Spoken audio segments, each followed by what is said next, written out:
तो काफी अच्छा क्वेश्चन है ये वाला भी, इसे डिस्कस कर लेते हैं। यहां पर क्या लिखा हुआ है, इफ y की power x is equal to e to the power y minus x then prove that dy over dx is equal to 1 plus log y का whole square upon log y। बहुत अच्छा question है, 2013 में आया हुआ है board में। तो देखो एक चीज याद रखो, अगर कभी भी तुम्हें वेरिएबल की पावर वेरिएबल दिखाई दे तो बिना सोचे समझे चुपचाप लॉग ले लो। अगर लॉग नहीं लिया तो जीवन में ऐसे कलेश होंगे बेटा, संभाले ना संभलेंगे तुमसे, ठीक है। तो यहां पर जो y है वो भी वेरिएबल है, x है वो भी वेरिएबल है, दोनों को चमका देंगे अपन, कैसे, लॉग लेके। तो यहां पे मैं फटाफट धमाकेदार लिख दे रहा हूं, ऑन, अरे रुक जाओ रे, on taking log both sides, दोनों तरफ लॉग ले लो तो क्या मिलेगा, लॉग y की power x is equal to log e की पावर y माइनस एक्स। ठीक, अब देखो लॉग की एक प्रॉपर्टी होती है लॉग m की पावर n बराबर n log m, यानी अगर कभी पावर में कुछ हो तो वो आगे आ जाता है। यहां पर हमारे पास पावर में क्या है, x, तो x आ जाएगा आगे, तो क्या मिलेगा, x log y is equal to, x आगे आ गया और log y ऐसे रहा, इज इक्वल टू, यहां पर अगर आप देखोगे तो log e की पावर y माइनस एक्स है। अब देखो इसको कभी मैं log का एक पूरा टॉपिक क्लियर कराऊंगा, उसमें समझाऊंगा। अभी के लिए आप इतना समझ लो कि अगर कभी भी कुछ ऐसा लिखा हो ना log e की पावर x, तो क्योंकि log के बेस में भी e छुपा रहता है जब हम कुछ भी नहीं लिखते तो ये पूरी वैल्यू ओमिट हो जाती है और फाइनल आंसर केवल x आ जाता है। ये कैसे होता है वो मैं तुम्हें कभी एक log के सेपरेट चैप्टर में समझाऊंगा। अभी के लिए बस इतना समझ लो कि log और e हो जाएंगे कैंसिल, ये हमें मिलेगा कितना, y माइनस एक्स। इसके पीछे तुम फिर भी एक लॉजिक जानना चाहो तो एक log की प्रॉपर्टी होती है और वो ये होती है कि log a to the base a is equal to 1 होता है। यहां पर देखो ये log e लिखा है, बेस में भी e छुपा हुआ, तो ये पूरा गायब होके केवल ये ऊपर वाली वैल्यू बची रह जाएगी। ठीक, अब जरा सुनो, मैं यहां से x या y किसी एक फंक्शन की वैल्यू निकालने की कोशिश करने वाला हूं, ठीक, ताकि मैं उसका डिफरेंशिएशन कर सकूं। अभी आपको एक चीज समझ में आ जानी चाहिए कि मैंने इस पूरे फंक्शन में केवल एक ही काम करा है, और वो काम कौन सा है, सिंप्लीफिकेशन का। अभी मैंने इसमें डिफरेंशिएशन वगैरह कुछ करा ही नहीं है, केवल सिंप्लीफिकेशन कर रहा हूं। तो यहां पर भी मैं वही वाला काम कर लेता हूं। देखो क्या मिलने वाला है, x log y is equal to y minus x. मैं इस वाले x को इधर ले आ रहा हूं तो क्या मिलेगा, ये y तो इधर ही रह जाएगा और ये x इधर आके प्लस हो जाएगा, तो x plus x log y is equal to बचा रह जाएगा y।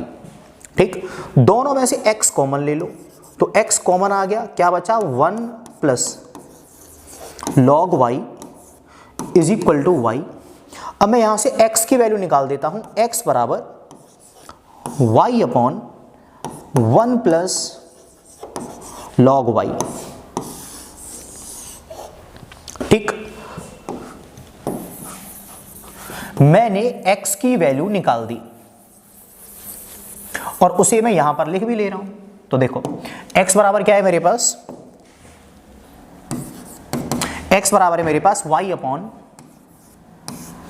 1 plus log y। अब मैं इसका डिफरेंशिएशन कर दे रहा हूं with respect to y, on differentiating with respect to y। आप कहोगे सर y के रेस्पेक्ट क्यों डिफरेंशिएशन कर दिया, तो देखो सुनो, मैंने यहां पर जब इस फंक्शन को y की फॉर्म में निकालना चाहा तो ये y की फॉर्म में बदला नहीं, क्योंकि y ना log वगैरह के अंदर आ रही थी। ये वाला फंक्शन काफी आसानी से x के अंदर बदल गया, तो मैंने क्या करा, x में ही बदल लिया और y के अंदर डिफरेंशिएशन कर दे रहा हूं। ये क्वेश्चन इस तरीके से भी हो जाएगा। अगर आपके मन में आ रहा है कि सर हम तो इसको यही वाले स्टेप में डिफरेंशिएशन कर देंगे x के रेस्पेक्ट, आप चाहो तो वैसे भी कर लो, वैसे भी आपका आंसर आ जाएगा, कोई प्रॉब्लम नहीं है।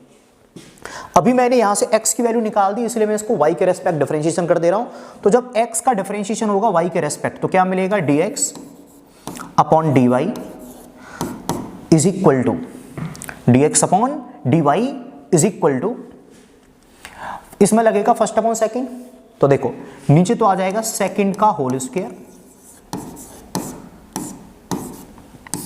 ऊपर क्या मिलेगा, सेकंड तो रहेगा ऐसे ही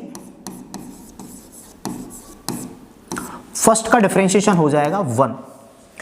अब देखो y का डिफरेंशिएशन हो रहा है y के रेस्पेक्ट, इसलिए 1 हो गया। अगर x के रेस्पेक्ट हो रहा होता तो क्या आता, dy अपॉन dx। ठीक, तो देखो 1 प्लस लॉग y, ऐसे ही y का डिफरेंशिएशन y के रेस्पेक्ट 1, सेकंड ऐसे ही फर्स्ट का डिफरेंशिएशन माइनस फर्स्ट ऐसे ही सेकंड का डिफरेंशिएशन।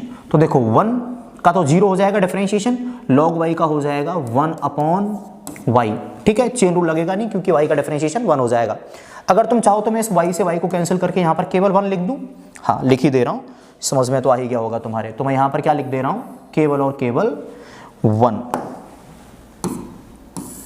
चलो अगला स्टेप देखो, तो dx ओवर dy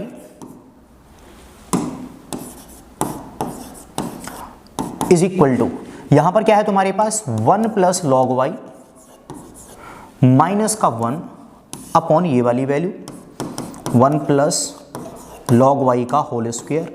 1 से 1 कट गया। अब अगर तुम क्वेश्चन देखोगे तो वहां पर तुमसे dx अपॉन dy की नहीं dy अपॉन dx की वैल्यू पूछी है, तो इसको तुम रिवर्स कर दो। ठीक है, तो तुम्हारा आंसर क्या आ जाएगा, dy ऊपर dx नीचे, dy upon dx is equal to, ऊपर आ जाएगी ये वाली वैल्यू 1 प्लस लॉग y का होल स्क्वायर डिवाइडेड बाई, नीचे आ जाएगी लॉग y। ठीक, और इस तरीके से हमारे इस क्वेश्चन का आ गया आंसर। ठीक है, वैसे तो आपको समझ में आ गया होगा, लेकिन फिर भी अगर आपको लग रहा है कि आप इस तरीके से नहीं समझ पाए, कमेंट कर देना। मैं अगली वीडियो में इसी क्वेश्चन को यानी y के रेस्पेक्ट डिफरेंशिएशन ना करके x के रेस्पेक्ट भी करा दूंगा। अगर आप कंफ्यूज होते हैं तो समझ में आ गया तो फिर कोई दिक्कत ही नहीं है। इसका स्क्रीनशॉट ले लो, हम अगले क्वेश्चन पे चलते हैं।